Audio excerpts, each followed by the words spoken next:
സമരത്തിന്റെ രൂപം മാറും. രാജ്യത്ത് രാജാവല്ല.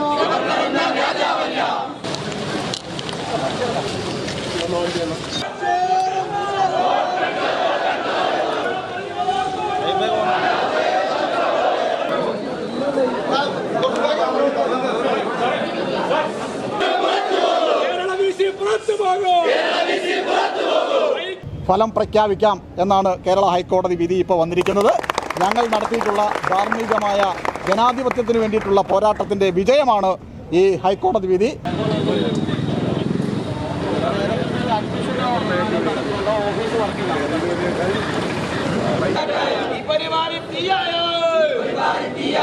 അപ്പോൾ നിങ്ങൾ പറയരുത് ഞങ്ങൾ അക്രമകാരികളെന്ന്.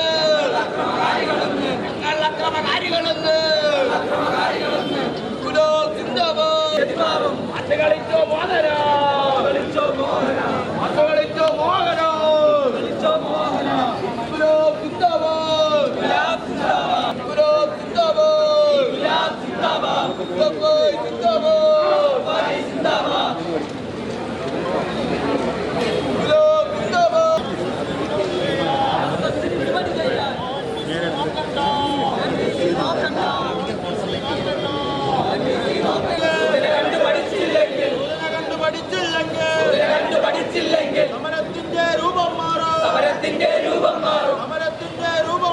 സമരത്തിന്റെ രൂപം മാറും.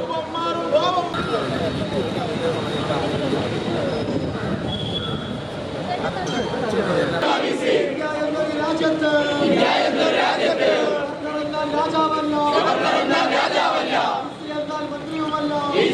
കളിച്ചോളൂ.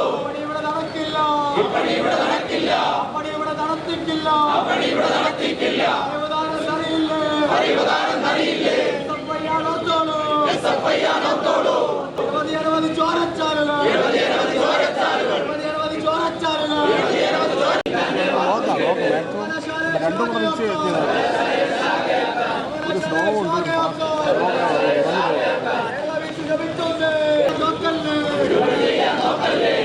നിങ്ങൾ നോക്കിയെന്ന രൂപം മാറും.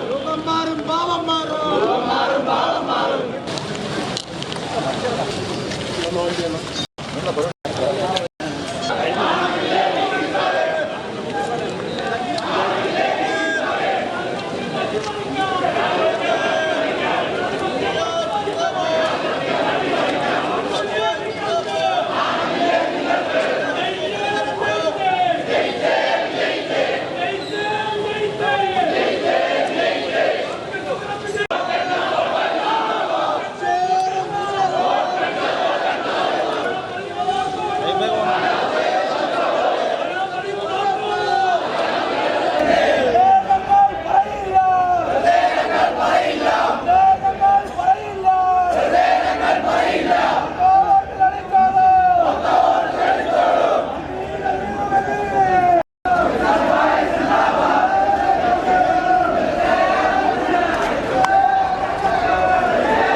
ഹൈക്കോടതി വിധി വന്നേ. വോട്ടെണ്ണാൻ വിധി വന്നേ. ഫലം വിടാൻ വിധി വന്നേ. റിസൾട്ട് വിടാൻ വിധി വന്നേ. കാണമില്ല VCBC. രാജിവെച്ച് പുറത്തു പോകും. ജനാധിപത്യം അട്ടിമറിക്കാൻ RSSന്റെ അച്ചാരം. കോൺഗ്രസിന്റെ അച്ചാരം.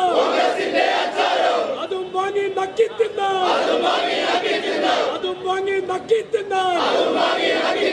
കാണമില്ല VCBC.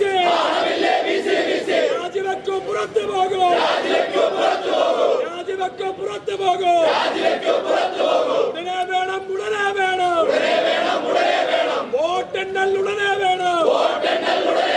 ജനാധിപത്യം സംരക്ഷിക്കാൻ, മതനിരപേക്ഷത സംരക്ഷിക്കാൻ. ജനാധിപത്യപരമായിട്ടുള്ള അവകാശം സംരക്ഷിക്കാൻ വേണ്ടി ഞങ്ങൾ നടത്തിയിട്ടുള്ള ധാർമ്മിക സമരം വിജയം കണ്ടിരിക്കുകയാണ്. ഇന്ന് രാവിലെ 8:30 തുടങ്ങി 10 മണിക്ക് അവസാനിച്ച വോട്ടെടുപ്പ് 1 മണിക്കാണ് കൗണ്ടിങ് ആരംഭിക്കേണ്ടത്. ഇപ്പോൾ സമയം 2:30 മണി കഴിഞ്ഞു. കേരള സർവകലാശാല VC ഡോക്ടർ മോഹൻ കുന്നുമ്മലിൻ്റെ ജനാധിപത്യ വിരുദ്ധമായ സമീപനത്തിൻ്റെ ഭാഗമായിട്ടാണ് ഇത്രയും വൈകിയത് കൗണ്ടിങ് ആരംഭിക്കാൻ. കേരള ഹൈക്കോടതിയുടെ 2 വിധികളെ അട്ടിമറിച്ചുകൊണ്ടാണ് 1 മണിക്ക് നടക്കേണ്ട വോട്ട് എണ്ണൽ അട്ടിമറിക്കാൻ വേണ്ടി VC ശ്രമിച്ചത്. ഇപ്പോൾ കേരള ഹൈക്കോടതിയുടെ മുന്നിൽ ഈ കേസ് വന്നു. കേരള ഹൈക്കോടതി കേരള സർവകലാശാലയിലെ സിൻഡിക്കേറ്റ് തെരഞ്ഞെടുപ്പുമായി ബന്ധപ്പെട്ട് പറഞ്ഞിരിക്കുന്നത്, ഞാൻ നേരത്തെ സൂചിപ്പിച്ചതുപോലെ 83 വോട്ട് പ്രത്യേക ബോക്സിൽ ഇടണമെന്നായിരുന്നു പറഞ്ഞത്. ആദ്യത്തെ വിധിയിൽ തന്നെ പറയുന്നുണ്ട് 15 വോട്ട് പ്രത്യേകം സൂക്ഷിച്ചിരുന്നത് കോടതിയുടെ അനുമതിയില്ലാതെ എണ്ണാൻ പാടില്ലെന്നായിരുന്നു.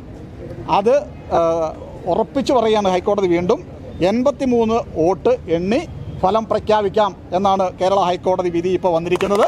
ഞങ്ങൾ നടത്തിയിട്ടുള്ള ധാർമ്മികമായ ജനാധിപത്യത്തിന് വേണ്ടിയിട്ടുള്ള പോരാട്ടത്തിൻ്റെ വിജയമാണ് ഈ ഹൈക്കോടതി വിധി. അതിനെ ഞങ്ങൾ സ്വാഗതം ചെയ്യുന്നു. തുടർന്ന് ഇത്തരത്തിലുള്ള ജനാധിപത്യ വിരുദ്ധമായ സമീപനം സ്വീകരിക്കുന്ന ആളുകളെ സർവകലാശാലയുടെ അകത്തളങ്ങളിൽ നിന്നും പുറത്തേക്ക് പായിക്കാൻ വേണ്ടിയിട്ടുള്ള ഉജ്ജ്വലമായ പോരാട്ടങ്ങൾ ഭാവിയിൽ കേരളത്തിൽ വളർന്നു വരേണ്ടതുണ്ട്. ആ പോരാട്ടങ്ങൾക്ക് കേരള സർവകലാശാല നടത്തിയിട്ടുള്ള ഈ നിയമ പോരാട്ടം കൂടുതൽ കരുത്തു പകരും എന്നാണ് ഞങ്ങൾ വിശ്വസിക്കുന്നത്.